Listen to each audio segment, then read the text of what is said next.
for 30 seconds.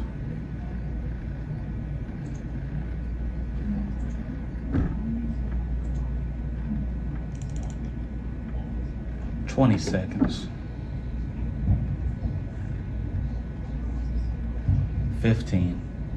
8:23 and 24 is dead. 8:23, 24 is dead. 10 seconds. Gotcha. Sudden A. No music. In 3, 2, 1. New at 10, taxes in Jackson, are they increasing? Coming up, we'll tell you what council members voted on tonight and what areas they're hoping to target. Also on the way, Broadway productions in Jackson in limbo after mold discovered in Falcamara Hall. What the company's owners are saying about the city's efforts to clean up the theater. Next. Well, after no rain for 2 weeks, almost 2 weeks anyway, finally some rain has moved into the area. Now it looks like we can't get rid of it. And dozens of Jackson State University students relocated. We'll tell you where they're headed and what led the university to make this move just days into the academic year. Jackson 16 WAPT News at 10 starts right now. And open rows. Jackson's breaking news leaders. 16 WAPT begins with breaking news. Thanks for joining us tonight at 10. We do begin with breaking news tonight. The Jackson Police Department says a man was found dead in a city pool. Yeah, police say the man was recovered from a pool on Vine Street. Jackson police said the 61-year-old man is not being identified until next of kin is notified. It's unclear how he got into the pool. Police say the cause of death. Come back to Megan and Troy, and they're up. And the weather on this Friday night. Some schools forced to hit some muddy fields after the rain we saw earlier in the metro. Yeah, here's a live look now from our Jackson State University sky cam. Chief Meteorologist David Hartman is here with more in Jackson's certified most accurate forecast. David. College football season underway up in Starkville. Chance of showers and thunder showers, tailgate, and into the start of the game because that is a 5 o'clock kickoff. Up in Oxford, you do have a stinger out to some Megan showers and thunder showers into tailgate time, perhaps leading into the game time. Again, just like the last couple days, showers and storms will be moving from our area up into north and northeast Mississippi and up in Lexington, Kentucky. Yep, chances of rain and storms next there to Megan and as Troy. well. Of course, if there's lightning, that could lead to some delays. So just be prepared for these off-and-on showers through the entire Labor Day weekend. Stinger. Megan Troy. All right, David, thanks. Well, a special council meeting was held tonight establishing Kyndall a property on real and personal tax for school, municipal, and library purposes. 16 WAPT's Kyndall Jones was at City Hall today. She's joining us live now with more on what this could mean for residents. Kyndall. It's not like you, Kyndall. She's up. It's not packaging B. That's right, Troy. Megan, the city council met briefly this evening to go over the proposed millage that would go towards schools and libraries. Pack B. 4 of 6 city council members met for a public hearing just before the Labor Day weekend. Council members Virgie Lindsay, Brian Grizel, Vernon Hartley, and Aaron Banks voted unanimously for a property tax to improve and restore libraries and public schools in Jackson. That is packaged Ward 6 council member Aaron Banks saying tonight that this is not an increase in the tax. That, you know, of course we have a lot of work to do in the city, but I think with the issues and the things that we have, that the citizens deserve to see us put our best foot forward in accomplishing these things without increasing the taxes at all. With the holiday weekend quickly approaching and the high school football season starting, the number of attendees at the public hearing were few and far between. Ward 5 council member Vernon Hartley making a call to action for the citizens of Jackson to be more aware of what's going on in their city. We need all hands on deck, and we need everybody involved in our decision-making processes. And therefore, I think transparency, openness, constant information to the public to let them know what's going on, that's very important. And I am very encouraged that there are no tax increases at this time. But we will continue to support our library system, continue to support our public school system with the existing taxes that we're taking in. Councilwoman Virgie Lindsay said they notified the public about the meeting in several different ways, including an ad in a newspaper. Q.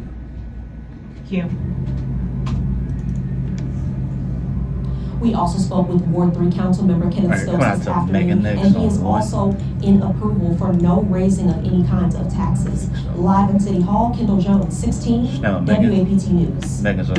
right, thank you.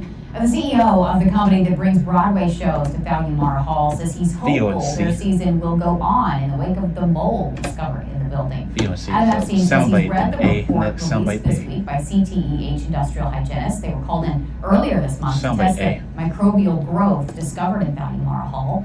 The report recommends removing some carpeting, cleaning all the surfaces with fungicide, installing new filtration units throughout the theater to, again, make it safe for workers, performers, and patrons.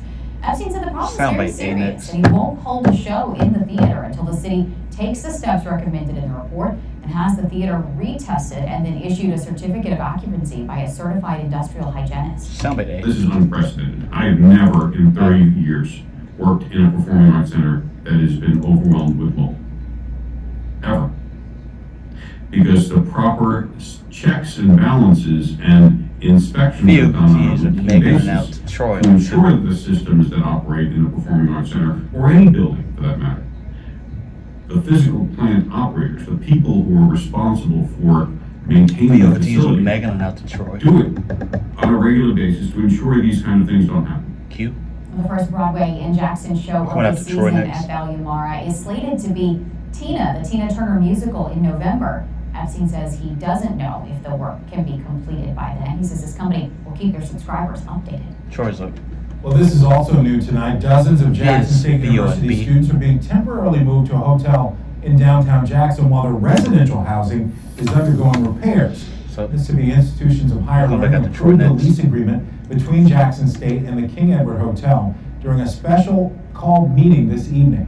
56 students will be relocated as part of the agreement. The students will be housed there from September 1st through October 18th.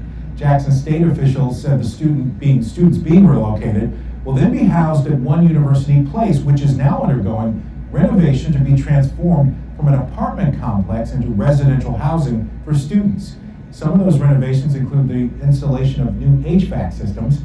Back in June, the historically black university was approved to house more than 200 students at two other downtown Jackson locations. Got an update tonight on the City of Jackson's Highway 18 lighting project. According to City Councilman Brian Rizal, the city is making progress on the project that will put over 200 LED lights and over 100 new aluminum poles along Highway 18, beginning at TV Road, extending all the way to Thousand Oaks Drive. Residents in South Jackson said the lights were needed for safety purposes. Rizal said on Facebook the project should have been completed over a year ago, but he's grateful for the project, and the project is being funded through evacuation route funds. There are growing concerns tonight about rising West Nile cases and deaths across the country. West Nile virus deaths are being reported in the upper Midwest tonight. Nearly 300 cases have been reported across 30 states, 27 cases here in Mississippi. Experts say the wet, hotter than usual summers raise the risk for mosquito-borne diseases. Of course, with football season in full swing, experts say people need to make sure they spray on bug repellent, especially during the time of the day mosquitoes are most active. One of those is at dusk, when high school games are often just kicking off. It does cause parents and students to be exposed to the elements and the things that's out there, so just be cautious and know what's going on. We want our children to make sure that we take care of them the best that we know how. And I'm praying that it will happen for the ones and enjoy the game and enjoy each other. So far in Mississippi, there has been a reported death from West Nile virus, a case in Madison County. Through our State of Addiction coverage tonight, the State Attorney General's office is suing pharmacy benefit managers for their alleged role in the opioid epidemic.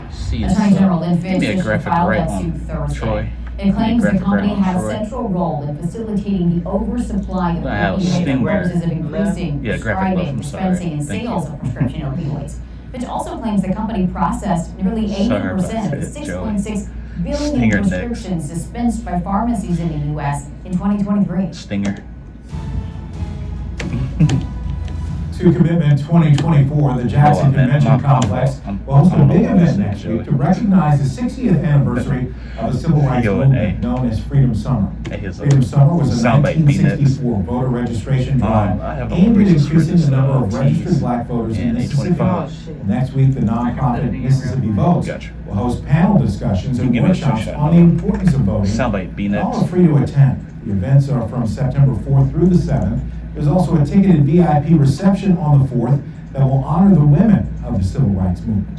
And those things are super important because if you know anything about Mississippi votes, our entire fees is about voter registration, and it comes off of the continuation of the work that was done during Freedom Summer, and everybody that we're featuring as a keynote, as a highlighted panel, are actually those people. Cute.